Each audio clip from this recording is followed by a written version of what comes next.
Guarantee ನ್ಯೂಸ್ಗೆ TNIT ಪ್ರಶಸ್ತಿ ಸಿಕ್ಕಿದೆ. ಫಾಸ್ಟೆಸ್ಟ್ ಗ್ರೋಯಿಂಗ್ ಚಾನೆಲ್ ಪ್ರಶಸ್ತಿಯ ಹಿರಿಮೆ ನಿಮ್ಮ ಗ್ಯಾರಂಟಿ ನ್ಯೂಸ್ದಾಗಿದ್ದು ಇದೀಗ ಕೇಂದ್ರದ ಮಾಜಿ ಸಚಿವ ಭಗವಂತ್ ಖೂಬಾ ಮೆಚ್ಚುಗೆಯನ್ನು ವ್ಯಕ್ತಪಡಿಸಿದ್ದಾರೆ. ಬೀದರ್ ದಕ್ಷಿಣ ಕ್ಷೇತ್ರದ ಶಾಸಕ ಶೈಲೇಂದ್ರ ಬೆಲ್ದಾಳಿ ಅವರಿಂದಲೂ ಕೂಡ ಗ್ಯಾರಂಟಿ ನ್ಯೂಸ್ಗೆ ಶ್ಲಾಘನೆ ವ್ಯಕ್ತವಾಗಿದೆ.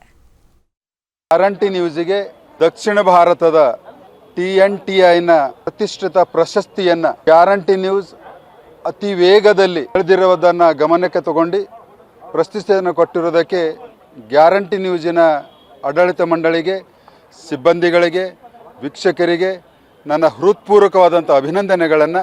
ಇದೇ ರೀತಿ ಮತ್ತಷ್ಟು ವೇಗದಲ್ಲಿ ಗ್ಯಾರಂಟಿ ನ್ಯೂಸ್ ಜನಪರವಾದಂಥ ಸುದ್ದಿಗಳು, ಜನರಿಗೆ ನ್ಯಾಯ ಕೊಡಿಸುವಂಥ ಸುದ್ದಿಗಳು ಮತ್ತಷ್ಟು ಬಿತ್ತರಿಸಲಿ ಎಂದು ಶುಭ ಹಾರೈಸುತ್ತಾ ಧನ್ಯವಾದಗಳು.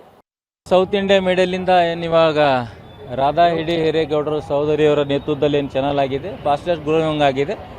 ಎಲ್ಲ ಚಾನೆಲ್ ಹೊತ್ತು ಇದು ಚಾನಲ್ ಕೂಡ ನಂಬರ್ 1 ಆಗಲಿ. ಎಲ್ಲ ಜನರ ಒಳ್ಳೆಯ ಸುದ್ದಿಗಳು, ಸಮಾಜದಲ್ಲಾಗುವ ಅನ್ಯಾಯಗಳ ಬಗ್ಗೆ ಎತ್ತಿಡಿದು ಜನರಿಗೆ, ಎಲ್ಲ ಸಮಾಜ ವರ್ಗದವರಿಗೆ ನ್ಯಾಯ ಸಿಗೋ ಪ್ರಯತ್ನ ಈ ಚಾನಲ್ ಮಾಡ್ತಾ ಇದೆ. ಇನ್ನಷ್ಟು ಮಾಡಲಿ ಅಂತ ಭಗವಂತನ ಹತ್ರ